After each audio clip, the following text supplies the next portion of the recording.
Mais si on est complètement honnête avec nous-mêmes, on va avouer que notre justice est biaisée. Pourquoi?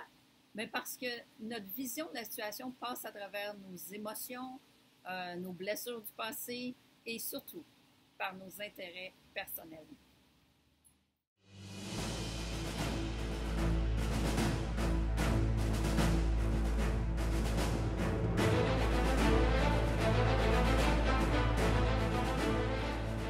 On commence enfin à voir les pièces de l'armure. Dans les deux dernières vidéos, on a vu qui sont nos ennemis et on a commencé à voir de quelle façon ils peuvent nous attaquer. Aussi, on a fait une petite intro sur les armes de Dieu. Et si tu ne les as pas vues, ces deux vidéos-là, peut-être que ce serait bon que tu les vois parce que c'est super important qu'on sache qui sont nos ennemis et que tu aies toute l'information. OK, on débute tout de suite avec la cuirasse de justice et aussi on peut lire dans d'autres versions cuirasse de droiture. Et pour les visuels, j'ai une image. J'ai une image d'un soldat romain ici et on peut voir la cuirasse juste là. Et comme tu peux voir, la cuirasse couvrait les organes vitaux comme le cœur, les poumons. Et aussi, c'est ça, l'arrière du soldat, je pense que c'est super important parce que l'ennemi est traître, l'ennemi aime nous attaquer quand on est vulnérable et en particulier quand on est de dos.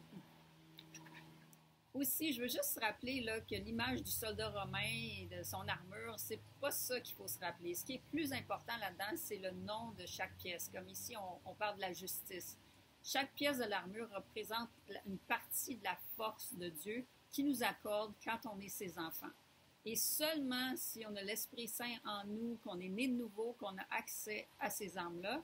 Et si tu n'es pas sûr d'être né de nouveau et tu ne sais pas trop c'est quoi, et ça t'intéresse, je vais te référer à mes deux premières vidéos. Le premier, c'était pourquoi et comment, qu'est-ce qu'un chrétien né nouveau? Et le second était pourquoi et comment l'être. Bon, on revient à l'armure. Dans le fond, l'armure nous aide juste à comprendre un concept qui est bien abstrait parce que on parle d'une dimension invisible, on parle d'ennemis invisibles, d'armes invisibles et d'attaques invisibles.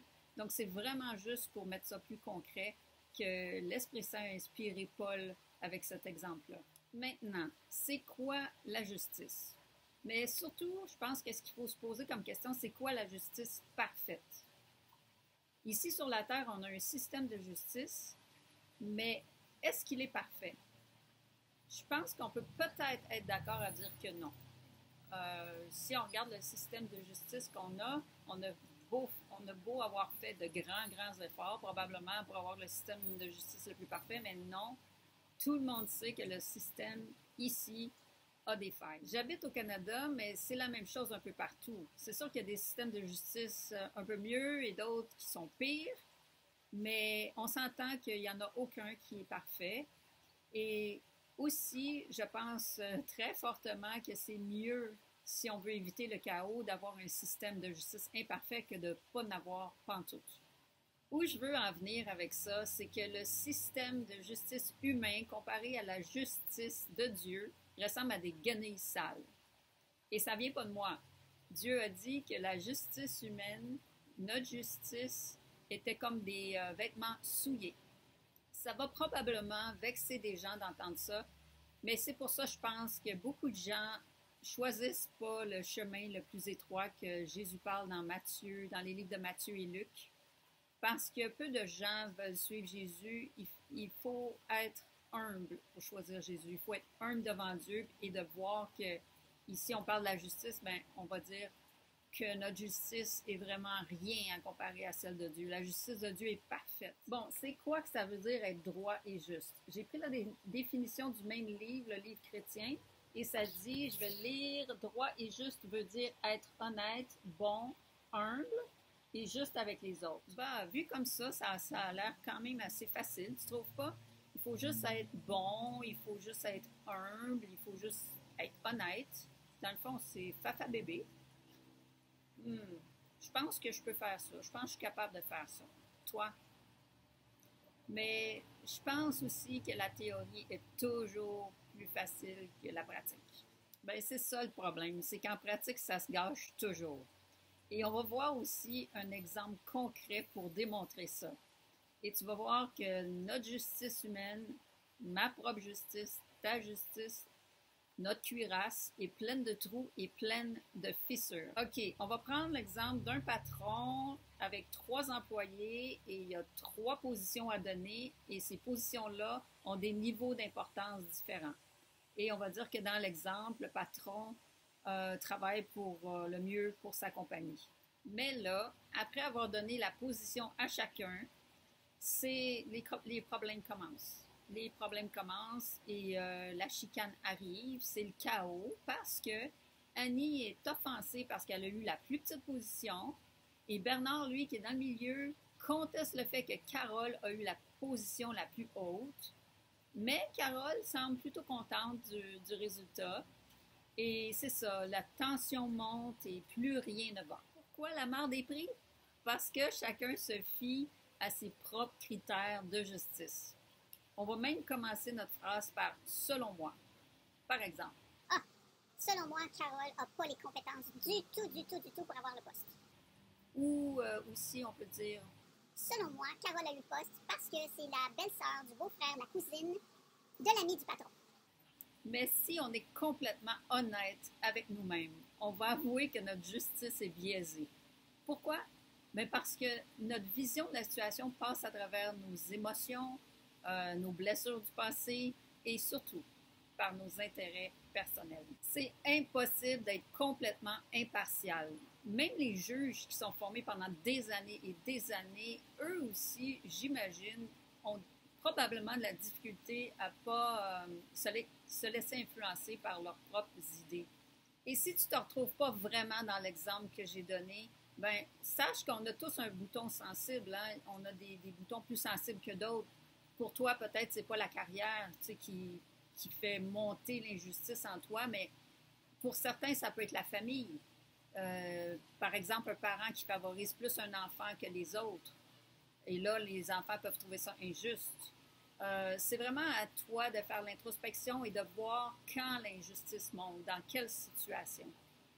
Mais en tout cas, j'espère que tu peux voir que ma cuirasse de justice, ta cuirasse de justice sont pleines de trous, pleines de fissures, pleines de défauts, mais que celle de Jésus est complètement parfaite. Il n'y a rien, il n'y a aucune flèche de l'ennemi qui peut transpercer la cuirasse de Jésus. Sa cuirasse est complètement parfaite et efficace.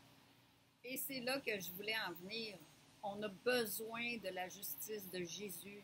On a besoin de la cuirasse de justice de Jésus parce que seulement cette cuirasse-là va nous protéger contre les attaques des démons. Seulement celle de Jésus. Si on met la nôtre, on est vraiment à risque. Et qu'on pense qu'on ait raison ou pas concernant l'injustice, c'est pas pertinent. Et ça, on va le voir dans une minute. Il faut juste pas aller dans ce chemin-là. Il faut pas aller dans le chemin de notre justice, de ce qu'on pense qui est juste. Il faut juste pas aller là parce que des démons nous attendent dans le tournant.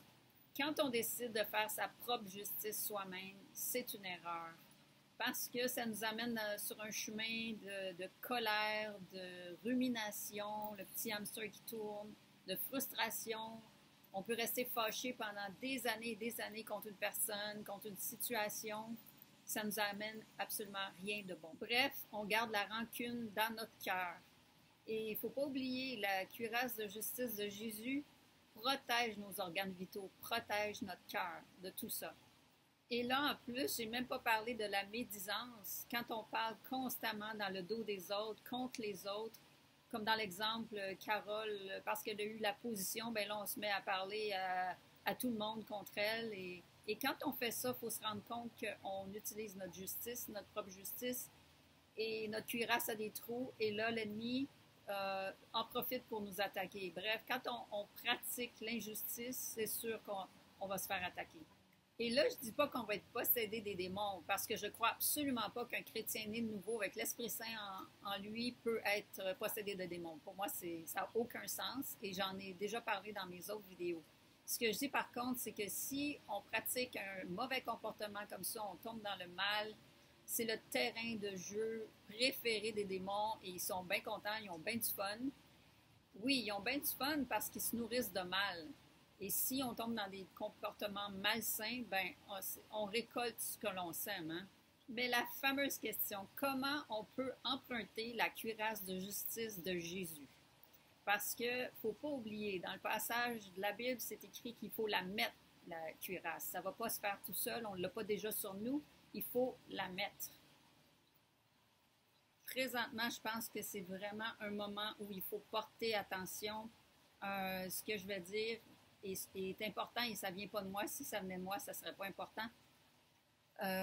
Ça vient des mots de Dieu. Donc, on met la cuirasse, attention, on met la cuirasse en recherchant Dieu et sa justice par-dessus toutes les autres options. Donc, je vais répéter. On met la cuirasse en recherchant Dieu et sa justice par-dessus toutes les autres options. Dans le fond, quand on recherche notre justice, on veut faire comme ci, on veut faire comme ça, on pense que c'est juste, c'est pas la cuirasse de Jésus.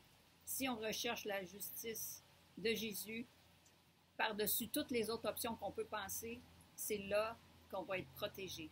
Quand une injustice arrive, au lieu de penser comment on peut régler la situation, on se tourne vers Dieu, on se tourne vers Jésus, on se sert de la prière, on lui demande, on recherche sa justice, on recherche Dieu, on ne recherche pas ses propres solutions. Et si on reprend l'exemple des 3 employés, à quoi ça ressemblerait de mettre la cuirasse de justice de Jésus?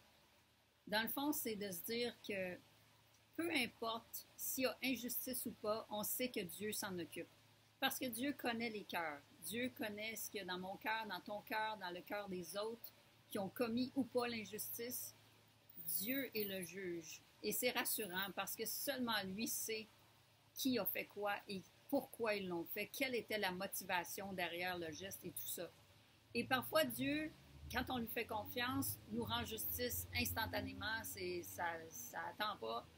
La justice arrive. Parfois, ça peut prendre un peu plus de temps et parfois, la justice ne semble pas arriver du tout. Mais il faut se dire, dans le fond, que peut-être ça peut être aussi un test que Dieu nous fait passer, tester notre foi en lui.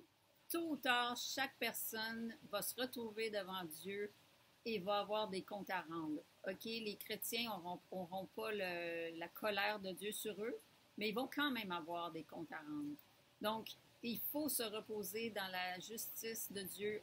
Sa justice est parfaite et si on tombe dans notre justice, c'est plutôt dangereux. Je veux juste amener un dernier point ici. C'est plutôt improvisé parce que je n'avais pas pensé le mettre dans la vidéo, mais je pense que c'est l'Esprit Saint qui vient de me faire penser à quelque chose. Si j'ai l'air de la personne qui trouve ça facile de mettre la cuirasse de Jésus et de ne pas mettre la mienne et que ça se fait tout seul, non, absolument pas. J'ai même vécu dernièrement un épisode, quand je parlais des boutons sensibles, ben moi, j'ai un bouton sensible aussi et plusieurs même. Et là, je devais vraiment mettre la cuirasse de Jésus, mais c'était difficile. C'est pas facile. Mais je pense que plus on va rechercher la justice de Dieu, plus ça va devenir un style de vie.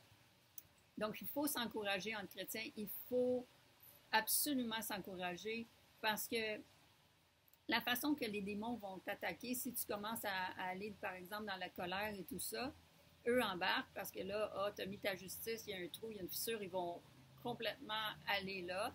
Et ce qui va arriver, c'est que tu ne te sentiras pas bien, tu vas te coucher fâché, tu vas te lever avec un petit goût amer peut-être. Peut-être que ça va passer, mais ça va revenir. Et les démons vont attaquer tes pensées, ils vont dire, t'as-tu vu qu'est-ce que tu as fait, t'es une bonne à rien, puis ci, puis ça.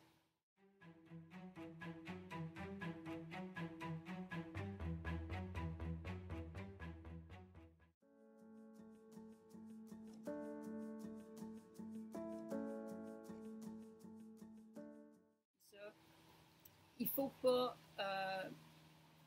faut pas rester dans ce chemin-là. Oui, on peut tous tomber et faire des erreurs et tout ça. Tant qu'on va avoir notre corps humain, on va avoir des faiblesses. Mais il faut rechercher. C'est pour ça que les mots de Dieu, il faut rechercher. Ça ne veut pas dire qu'on va réussir à chaque fois. Mais si on veut vraiment, si on recherche la justice de Dieu, on va avoir de l'aide de l'Esprit Saint. Et je pense que je ne le répéterai jamais assez. C'est pas le fait d'être parfait. On ne l'est pas parfait. Je ne suis pas parfaite, loin de là. souviens-toi que Jésus a pris ta honte sur la croix. Jésus a gagné la bataille. Quand on tombe, on se relève, on va voir Papa Dieu et on se confesse parce qu'on veut avoir une bonne relation avec Dieu. On se repent aussi. Qu'est-ce que ça veut dire se repentir? C'est changer d'idée, tourner le dos à ce qu'on a fait et dire non, moi je veux pas ça. Peut-être qu'on va recommencer, mais au moins on veut pas ça. Et oui, je pense que ça fait le tour là, de tout ce que je voulais dire. Des épreuves, on sort grandi, on en sort grandi et aussi ça renforce notre foi. Et parlant de la foi, la prochaine pièce de l'armure, ça va être le bouclier de la foi. J'espère que tu vas être là, manque pas ça, et on se revoit bientôt, si Dieu le veut.